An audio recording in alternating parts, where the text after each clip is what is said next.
लालू तेजस्वी को फंसाकर क्या भारतीय जनता पार्टी खुद ही बिहार के चुनाव को फंसा सकती है? याद कीजिए, एक एक उदाहरण हम आपके सामने रख रहे हैं। 2020 का विधानसभा का चुनाव याद करिए, बिहार का। जब चुनाव चल रहा था, ठीक उसी वक्त लालू प्रसाद यादव रांची के जेल में बंद थे। उनकी सेहत भी लगातार गिर रही थी और लालू की गैर हाजिरी में तेजस्वी यादव ने अकेले चुनाव की पूरी कमान संभाल रखी थी।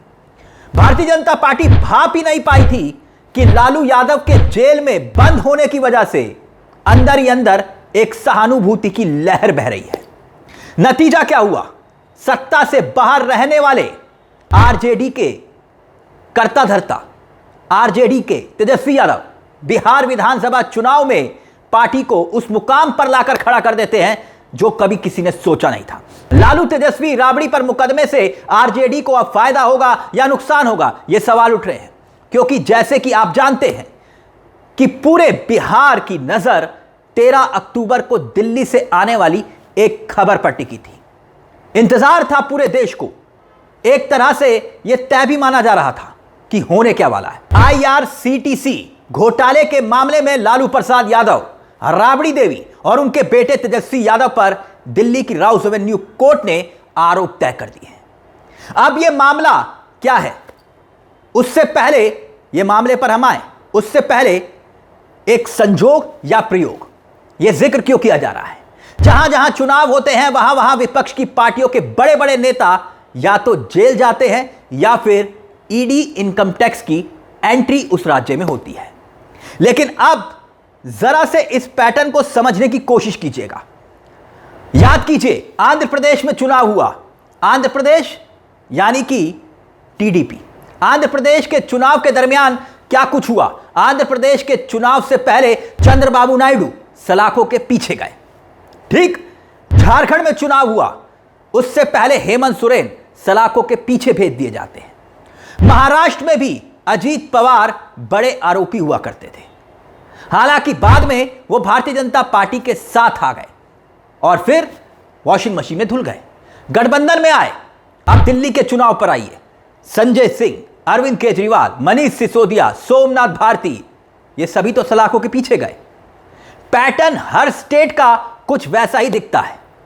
नतीजे अगर आप देखेंगे तो दिल्ली में क्या हुआ था, बीजेपी चुनाव जीती। महाराष्ट्र में क्या हुआ, बीजेपी का गठबंधन चुनाव जीता।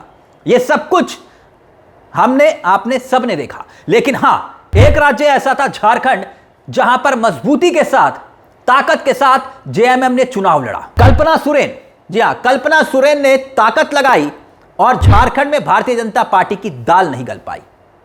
घुसपैठिए का मुद्दा वहां भी था, मगर हेमंत सोरेन का जेल में जाना, यह दाव बीजेपी पर उल्टा पड़ गया। अब बिहार में चुनाव है, लेकिन चढ़ते हुए बिहार के विधानसभा चुनाव में आरजेडी के लिए जो खबर आई वो आपदा है या अवसर है, यह तय होना अभी बाकी है। हालांकि यह आप कह सकते हैं कि पैटर्न एक जैसा हूबहू दिखाई देता है। दरअसल यह मामला, अब सुनिए, यह मामला कब का है। यह मसला है 2004 से 2009 के बीच लालू प्रसाद यादव जब रेल मंत्री हुआ करते थे, तब का यह मामला बताया जा रहा है। 2 होटल रांची और पुणे में यह होटल्स हुआ करते थे और इन होटल्स के टेंडर में भ्रष्टाचार के आरोप, और यह आरोप लगाए गए। राउस एवेन्यू कोर्ट ने राबड़ी देवी, लालू प्रसाद यादव और तेजस्वी यादव, अलग अलग सवाल जवाब इनसे हुए, तीनों से हुए, और तीनों का यही कहना था कि इसमें हम दोषी नहीं हैं। अब एक और बात गौर करने वाली है, वो ये कि लालू जब रेल मंत्री बने तो तेजस्वी यादव की उम्र मुश्किल से 15-16 साल होगी। मतलब वो नाबालिग थे और स्कूल में रहे होंगे अगर 15 साल की उम्र है। ऐसे में उन्हें एक ऐसे मामले में आरोपी बनाना जिसके लिए देश की सरकार के सिस्टम पर उंगली उठाई जा रही है, उल्टा भी पड़ सकता है। क्यों कहा जा रहा है? आपको बता दें कि तेजस्वी यादव अपनी रैलियों में अक्सर दहाड़ते हुए सुनाई दे रहे हैं, यह कहते हुए कि वो सीबीआई, ईडी और इनकम टैक्स से डरने वाले नहीं हैं और एजेंसियां चाहें तो उन्हें गिरफ्तार कर सकती हैं। अब देखना यह होगा कि आखिरकार जब आरोप तय हो चुके हैं तब उसके बाद तेजस्वी का रुख क्या होता है। क्या तेजस्वी की यही दहाड़ कायम रहती है? वैसे तो अभी भी वो बोल रहे हैं, और अगर कायम रहती है तेजस्वी की दहाड़ तो क्या जनता इस पर भरोसा करती है या फिर भारतीय जनता पार्टी पर? जो इन्हीं आरोपों के खिलाफ चुनावी रण में अब उतरेगी। तेजस्वी यादव लोगों के बीच में जाकर यह कह सकते हैं कि चुनाव में उनकी लोकप्रियता से घबराकर उन्हें जेल में डालने की साजिश रची जा रही है। कई उदाहरण उनके सामने हैं। तेजस्वी यादव हेमंत सोरेन का उदाहरण दे सकते हैं, केजरीवाल का उदाहरण दे सकते हैं। लेकिन एक बात और गौर करने वाली है, मीडिया तेजस्वी यादव के साथ नहीं है।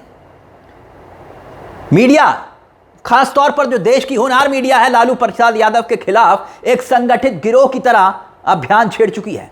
गौर करिएगा, ऐसे में अपनी बात को जनता तक पहुंचाना तेजस्वी के लिए आसान नहीं होगा। यह बहुत चुनौतीपूर्ण काम होगा।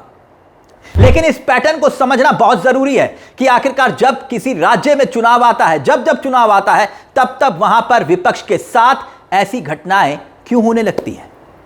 बड़े बड़े नेता जेल में, अब यह कोई संजोग है, प्रयोग है, यह आप तय करिए, क्योंकि बिहार में तेजस्वी यादव मजबूती के साथ चुनाव लड़ते हुए दिखाई दे रहे हैं और उनकी ताकत का नमूना दिखाई दे रहा है तमाम सर्वों में। भारतीय जनता पार्टी और उनका पूरा गठबंधन फंसा सा दिखाई दे रहा है। सीट शेयरिंग को लेकर क्या लड़ाई हो रही है वो आप सबने देखी। बिहार में अब जो चल रहा है वो सब देख रहे हैं। महत्वपूर्ण बात यह है कि महागठबंधन के जो बाकी साझेदार हैं ना, अब वो इस पूरे मामले को कैसे लेते हैं, और खास तौर पर राहुल गांधी वाली कांग्रेस। राहुल गांधी अभी भी लालू प्रसाद यादव और तेजस्वी यादव को बेगुनाह बताने का जोखिम उठा पाएंगे, क्योंकि ऐसे में उन पर भी सवाल उठ सकते हैं कि कांग्रेस पार्टी क्या भ्रष्टाचारी और घोटालेबाजों के साथ खड़ी है। आरोप है, गौर कीजिएगा, राहुल खुद भी नेशनल हेराल्ड के मामले में फंसे हुए हैं, मगर यहां आरजेडी अगर लोगों के बीच में यह बात पहुंचाने में कामयाब हो गई, सफल हो गई कि नरेंद्र मोदी जानबूझकर बीमार और पस्त लालू यादव को परेशान कर रही है, क्योंकि लालू प्रसाद यादव ने, आरजेडी कहेगी कि सांप्रदायिकता के सामने घुटने नहीं टेके, समझौता नहीं किया बीजेपी के साथ, तो यह आपदा उनके लिए, यानी कि लालू परिवार के लिए, तेजस्वी यादव के लिए अवसर भी साबित हो सकती है। अब देखना होगा कि महागठबंधन और लालू परिवार किस तरह से इस मामले का सामना करता है। मगर आपको क्या लगता है, क्या वाकई में बिहार चुनाव की टाइमिंग के वक्त ये सब मामले सुर्खियों में आना, इसका फायदा किसको मिलेगा, तेजस्वी को या फिर मोदी और अमित शाह को, उनके गठबंधन को, एनडीए को, किसको मिलेगा फायदा इसका? आपकी राय का रहेगा हमें इंतजार। मुझे तिलक चावला को दीजिए इजाजत। चलते चलते दरख्वास्त, हमारे चैनल को सब्सक्राइब करना मत भूलेगा, क्योंकि यह मंच आपका है जहां हम सिर्फ खबर नहीं दिखाते बल्कि खबर के पीछे की खबर भी बताते हैं। नमस्कार, जय हिंद, जय भारत। नेशनल पिलर, देश की आवाज।